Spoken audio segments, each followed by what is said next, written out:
Hi, welcome to this week's LinkedIn Live. I'm so happy to have my guest and friend Philip here today. He is a sales navigator pro and has been in the digital marketing space now for, I think, almost 2 decades. Is that correct? I hate to say it's just over 2 decades. So Okay. I'm, I'm, Okay. I'm I'm using my cream to try and stay young. It's working. It's absolutely working.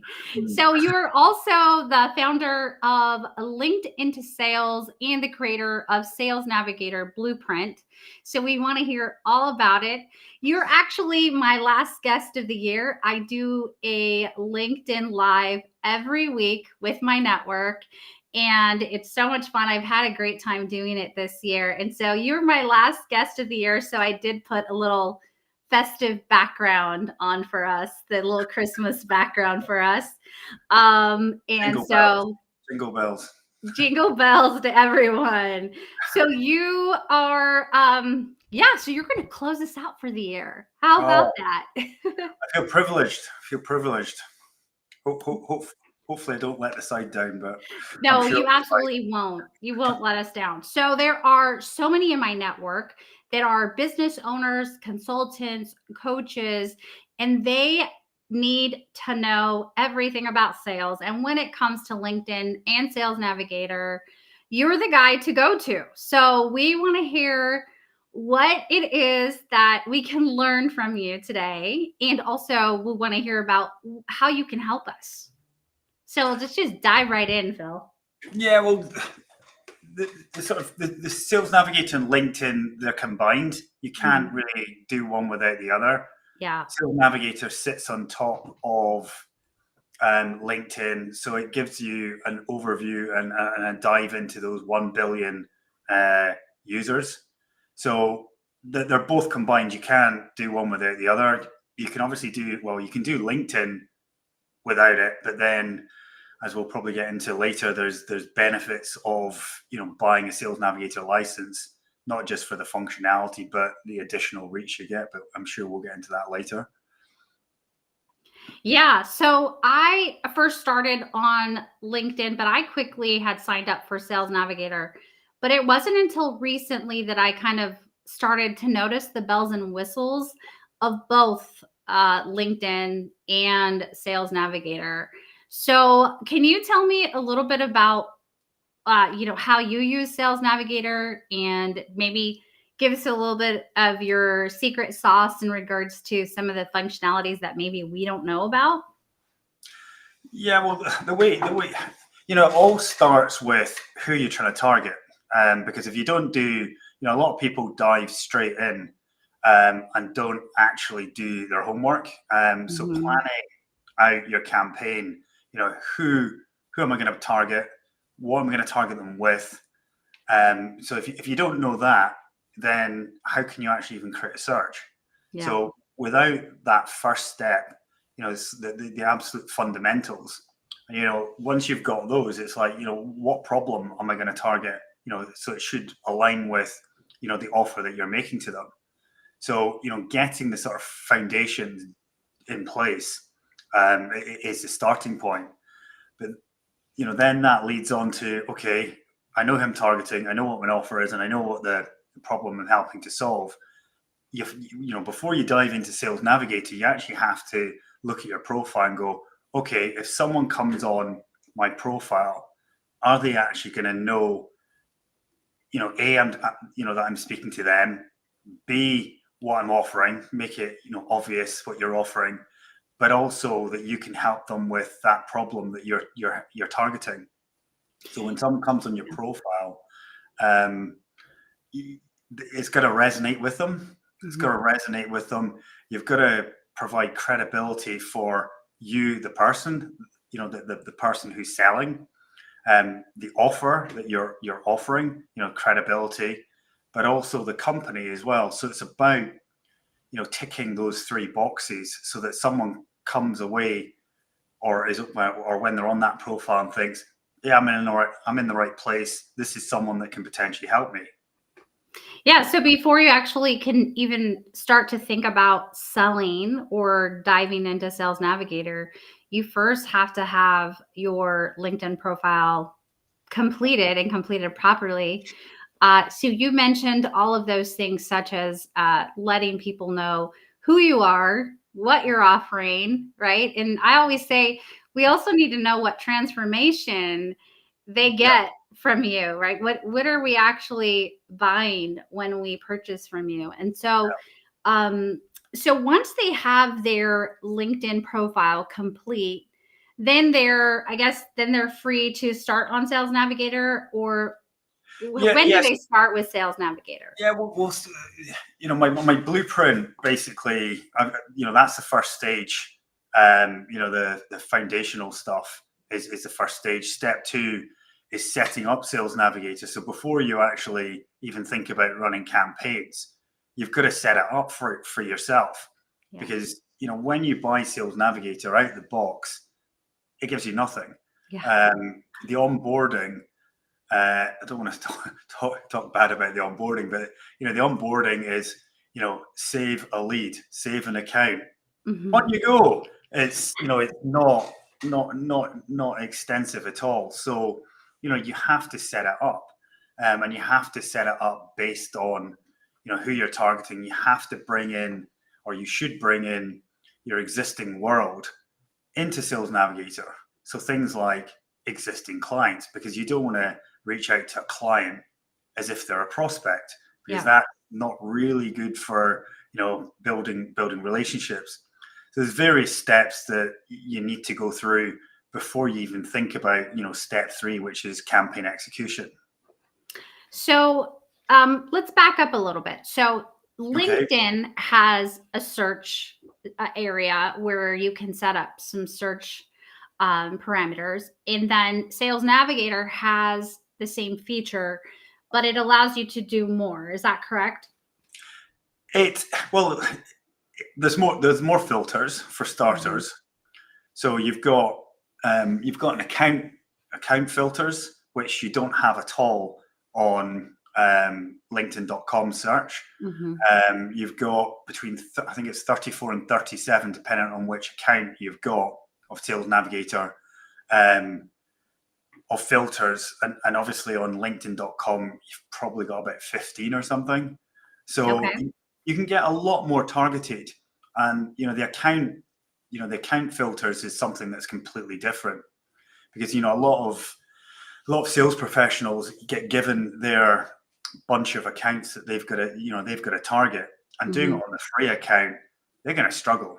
They're going to struggle not just with diving into those companies, but also the potential reach is way less on LinkedIn.com. You only get access to 1,000 search results, Mhm. for people, and on Sales Navigator you get 2,500. But by using some of the filters, you can then access more and more and more and more and more. So with LinkedIn.com, you can't save searches, Mm. so you can bookmark them, but then it's all about time. Sales Navigator, you can save searches, and you get notifications about new people Mhm. that enter the search. It's a massive, massive time saver, and that's just talking about the search. Yeah, that's actually one of my favorite things that Sales Navigator does, especially when it comes to executive search and healthcare, is setting up those saved searches and then them, pinging me to let me know somebody new has Mhm. shown up and they've added that person to my list, and so I get to go and look at who they're, who they're putting in front of me. So that's really cool. That's a great tool already, outside of other things that saves you a lot of time, right? Yeah, Because a lot of what we do is source for the right folks. So Sales Navigator is sourcing for us. What do you think that us typical Sales Navigator users miss? I don't have the big account that you have, but so what would I be missing on the small, on the, I guess, I have maybe the premium. That's like the lower Uh, package. you'll have core. Okay, I have core. You'll Yes. have core. So there's basically three packages. You've got core, you've got advanced, and you've got advanced plus. So going from core to advanced, you get things like smart links. You get things like team link. Well, smart link, for example, what that is, it's a feature that allows you to save documents under one link, and you get metrics like who clicks on it, how long they stay, which pages they click on, whether they download a guide or something. So it gives you a lot of useful information. So if someone goes on that and stays for like 2 seconds and then never comes back, then they're obviously not, it's not of massive interest to them. They look at it and go, okay, I thought it was something else. I'm off. But if someone, you see them spending, hours or lots of minutes on it or downloading it, then you know that they're keen on that topic. So you can then obviously, reach back based on what, the information that you have. So say, for example, you've got 10 pages in the document and someone spends 10 minutes on page 7 and, 3 seconds on the other pages, then you can obviously reach out based on page 7, the contents of page 7. So it gives you information to sort of reach out. But there's lots of different sort of reasons. If you go from advanced to advanced plus, you've got the CRM element. So if you've got, well, now HubSpot, Microsoft Dynamics, and Salesforce, then you can sync your CRM with Sales Navigator, so you can pull people down. But then the sort of caveat with that, though, is this is for bigger companies. Yeah. So basically, you need to buy 10 licenses of Sales Navigator. So there's £10,000, 10,000, well, a bit more than that in dollars. So you need to, if you've got a smaller company and you've only got like 4 salespeople, you have to buy 10 licenses. So you probably won't do it. Yeah. So, there's definitely, if you're start off with core, because you need to learn that platform first. There is advantages for going up the different levels, but master that one first before you even think about doing all the other functionality, because a lot of people buy it.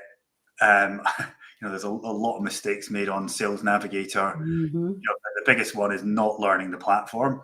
People, jump straight in, go into the search. They haven't done any of their foundational work. They fill the search.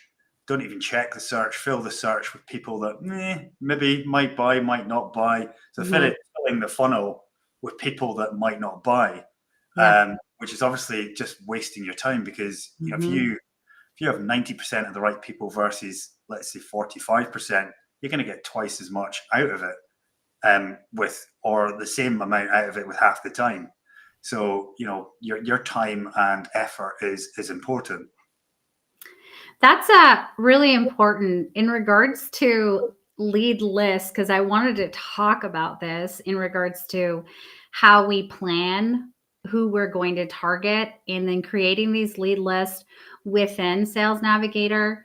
And a topic that I found interesting, y'all were talking about this on a LinkedIn Live when you were on a panel not that long ago. And it was that the DM one? The DM one? Yeah, the DM one. And you guys were saying, 100 people on a list is sometimes better than having 1,000 on a list, because at least the 100, if you're careful enough, you're really qualifying those 100. So you have a better chance of converting a few of those folks than sometimes converting the larger list. So can you tell me a little bit about that? And what do you do to qualify them? How do you make your list perfect? And then perfect. There's an interesting word. Perfection, I'm afraid. But yeah,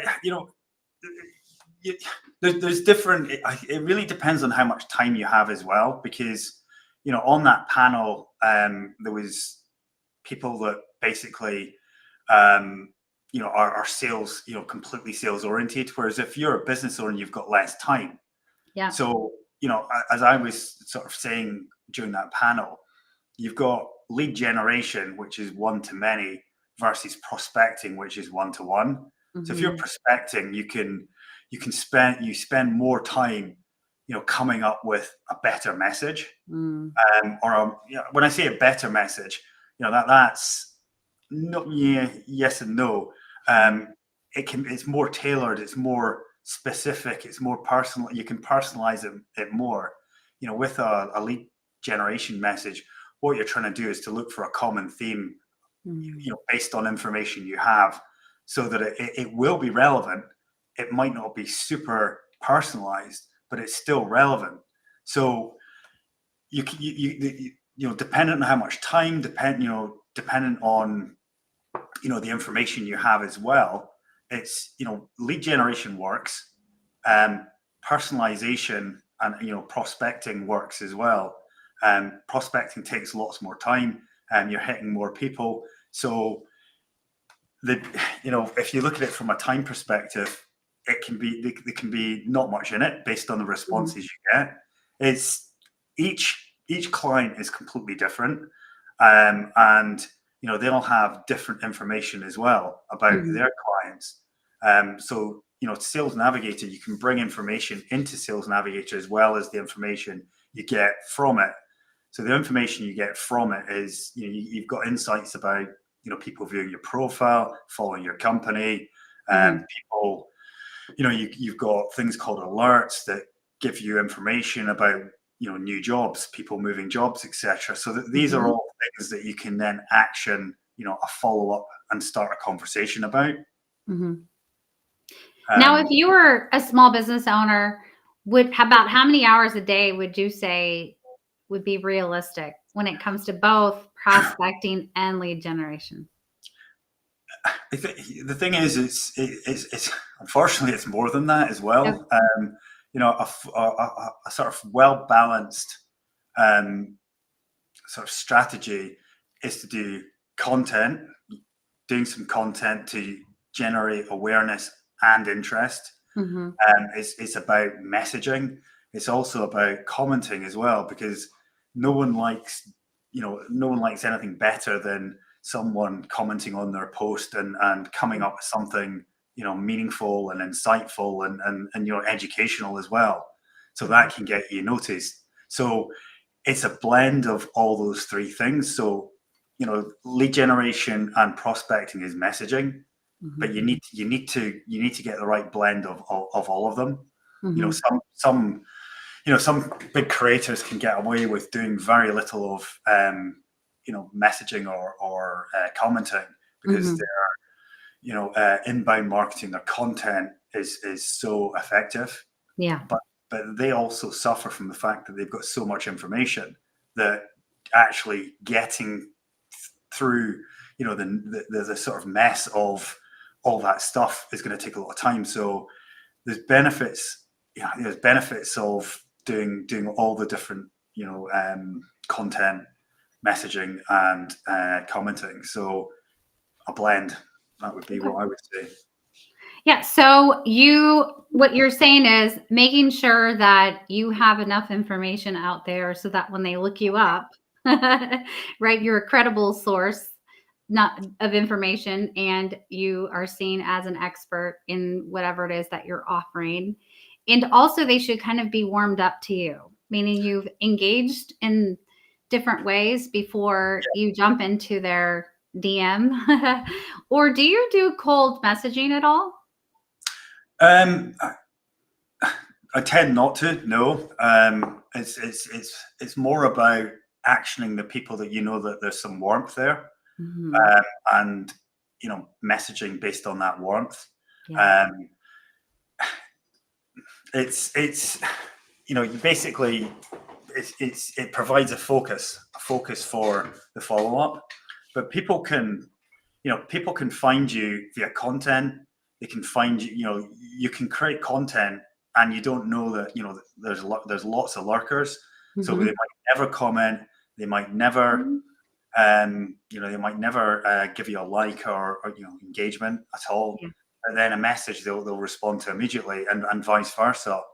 Um, and creating content, people can spend a hell of a lot of time on content and feel as if they're getting nothing from it. But Yeah. if you don't do any content, if someone, once someone's, if you send a message or comment or something like that, then if they research and they don't see that you're providing, quality, valuable content, they might Yeah. look elsewhere. So Yeah. it's getting that. You've got to sort of project your knowledge and value as Mhm. well. Yeah, I think nowadays there's just really no getting around that anymore. Before, I think you could get away with not creating content and still build relationships on the back end. but Absolutely, but absolutely. now it's a requirement. And I Platforms. noticed that everyone has to, um, put in the work, and it's hard for those who are working in their business, and then Yeah, also having to do their own prospecting in sales. I've always done my own. I've hired marketing companies in the past, and I have found that my messages were the ones that would close the deal, and it was never, it could be that I wasn't matched with the right people, well, or didn't have a clear message myself to convey through the marketer. But possibly, but did they not work with you on the messaging, and you go, yep, that works well? Because basically, when we work with clients, mm, we come up with the messaging together, yeah, because ultimately, yes, I know what works, but ultimately it needs to be in their voice, yeah, and it's about bringing out the uniqueness of what they offer. And hmm, you know what? Yeah, we spend quite a lot of time with clients, going through that, but they don't always, that not everything always comes up when you're doing that. yeah, So they know their business and their positioning better than I will ever. But hmm, there's definitely been occasions where suggesting things and they go, oh, never even thought about that, because getting as you'll know, you're getting an external person looking in is yeah. beneficial. Yeah. And I always think in order for a marketing company to be successful, the client really needs to know what they what their objectives are and what they're trying to do. You'd hope so. Yeah, for me, when I first started to create content and do sales online, it was a little difficult because my organization, my company offered several different services. So it was hard for me to, one day talk about credentialing and contracting, and the next day to talk about consulting a private practice, and then the next day talk about staffing and executive search, right? Although they all kind of came together with the same people were, using all three services, it was a little difficult. And I find that I'm watching, so I'm seeing how people are writing their content. And one day they are talking about one thing, and the next day they're talking about something completely different. And I'm like, you just lost me. 'Cause- Yeah, no, well, yeah. you're answering your own question, because Mhm. basically, if you have too many messages going out there, then you do confuse. Yeah. And one of the things I say to clients is, what is your easiest in with Mhm. someone? Yep. Because you want to find the least point of resistance to get the Mhm. conversation going. And if Yep. you've got something that you might make more money from, but it's complicated, and you might never get any conversations going. So it's what is the easiest way for you to get that conversation going, and Mhm. it's not to try and trick anyone, but it's just basically we're all out there looking to help people, but obviously make money as well, and it's like a win-win situation. Yeah. Absolutely. I tell consultants this all of the time. You're going to attract them with one message, one product. And as you build trust, then they are going to ask for more. So Yeah, in my case, when I first started in healthcare, I was marketing physicians. That was just what I did. And then because I had a background in credentialing and contracting, and knew it, they would ask me if I could help them with that. So then I hired a team and we added credentialing and contracting to our organization. And then as the more people we consulted, the more they asked for help with staff. So these are the same, these are the same clients. I wasn't moving into another industry. I wasn't, going from, selling hats to, to selling lattes. It was just, the same folks. Yeah.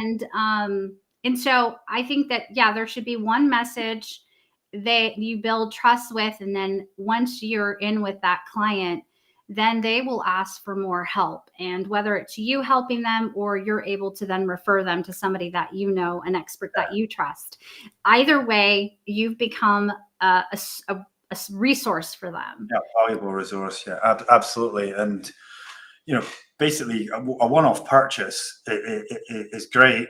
But obviously, if you've got an existing relationship, they're more likely to come to you than someone else. So it's about getting that foot in the door. Yeah, absolutely. Absolutely. So, really quick, back to Sales Navigator. What do you do at the end of the year to plan for a new year? Do you have a roadmap that you can quickly tell us about in regards to preparing for a new year? Yeah, well, I think with any sort of planning, you don't want to do it lastminute.com. You want to make sure that you start early. I've started already, which, we're sort of nearly in the middle of December. So, don't hang around. That's point one. Review the whole year last results so that you can actually analyze what's gone on. Where did you get the business from? What are your conversion rates?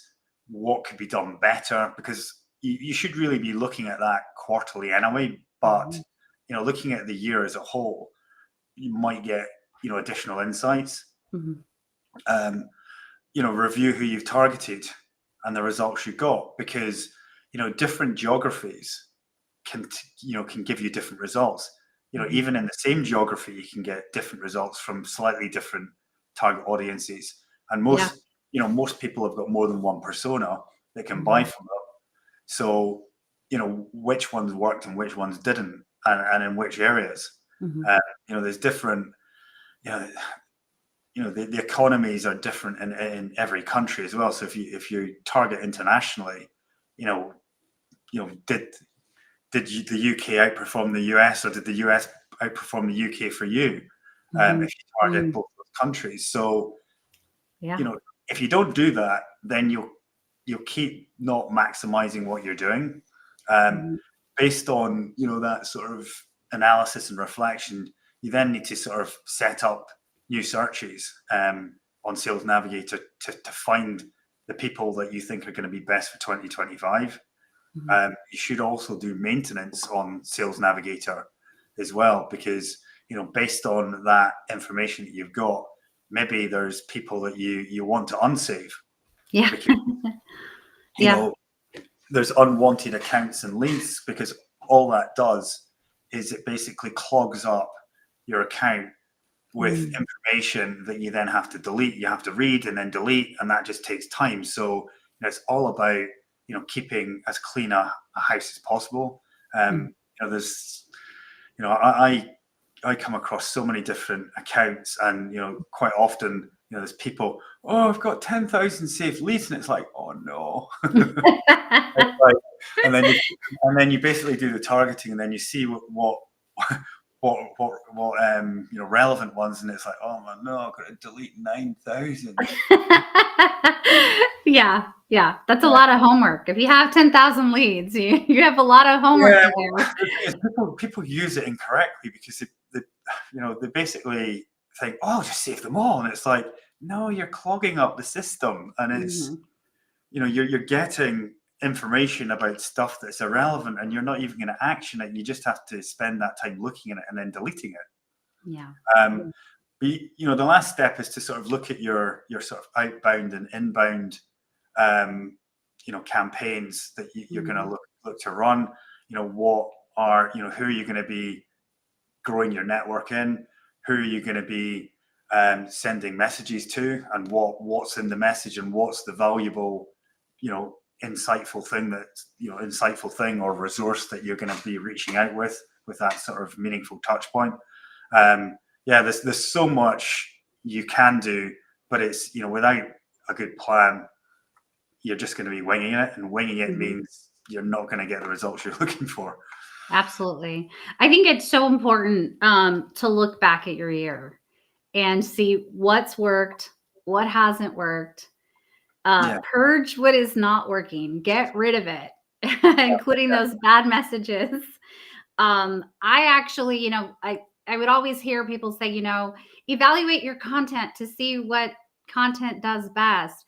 And I would look back and I didn't have enough content to evaluate. So this year I made sure I was posting what I thought would work. And then now I'm so happy. I get to look back at my whole year and see what people appreciated or what they looked at. I also get to see, who was lurking. Like you said, not everyone's going to like or comment, but you can see your analytics and you can see who you're reaching. And a lot of times I get messages in the DMs from folks that didn't like or comment.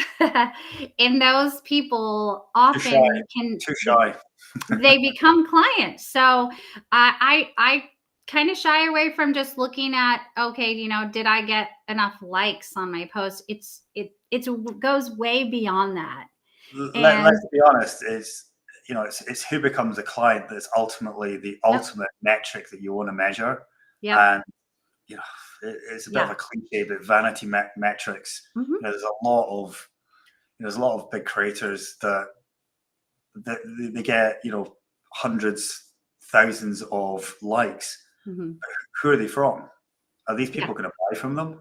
Because if it's great, it's a big ego boost, but ultimately at the end of the day, it's about generating new business, helping new people, and developing strong relationships that, if you retain them, you don't need to bring in as many, because keeping clients, they can refer you on. That's another way of obviously growing your business as well, and it's a lot easier. Credibility is built in. Yeah, that's so true. That's so true. I once got 50,000 views on Instagram, and I thought I had won the lottery. Like I thought I had over 500 likes, and I was like, wow. Did you go and spend that like you had won the lottery? Because hopefully not. No, I didn't. But it didn't do anything for me. Like I didn't get a sale out of it. I don't even think I gained like followers from it. It was like everyone got behind this post and it was like, yay for you. Woohoo, Yeah, I feel good for about half a day. So although I can boast about having 500, likes, it really didn't help my business. It didn't bring in any new buyers. And so that's why I think it's important to look at our actual prospecting and our lead gen. And content is really great. Like you said, it's going to build that trust and make you look like the expert. But at the end of the day, we still have to do our prospecting. So if you're simply on LinkedIn posting, and I call it posting and praying that you're going to get somebody, I think there's more to it. And that's when you hire people like Philip. So I'm going to segue into how you hire Philip and how you can get a hold of him.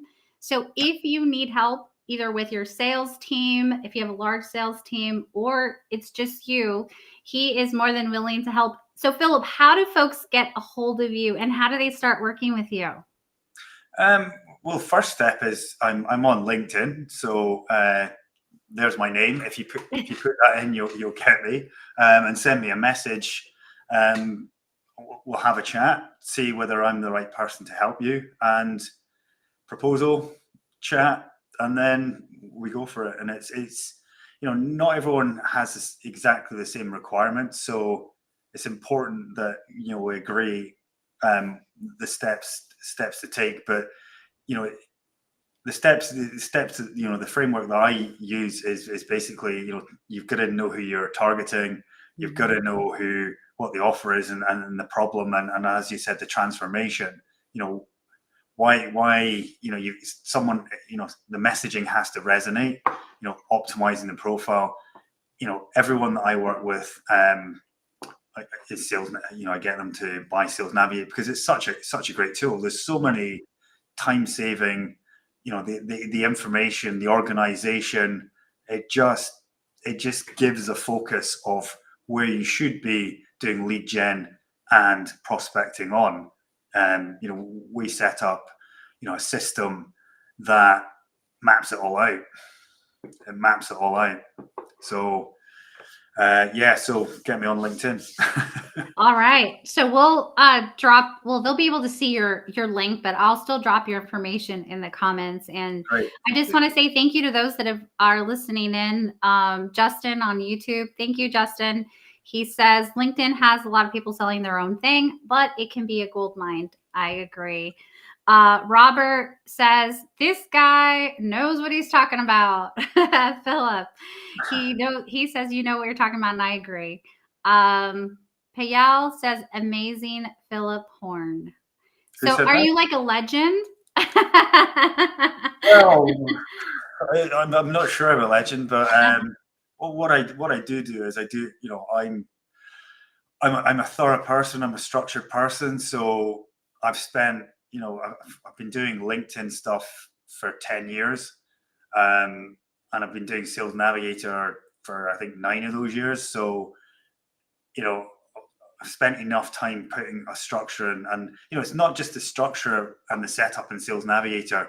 It's the strategy of how you're going to keep creating touch points with people that are actually going to be, relevant and wanted, basically, because there's a lot of messages on LinkedIn, that aren't wanted, that are people pestering, other people, which is, you don't want that at all. So there's lots of things you can do, and everyone is different, and everyone has got a slightly different strategy.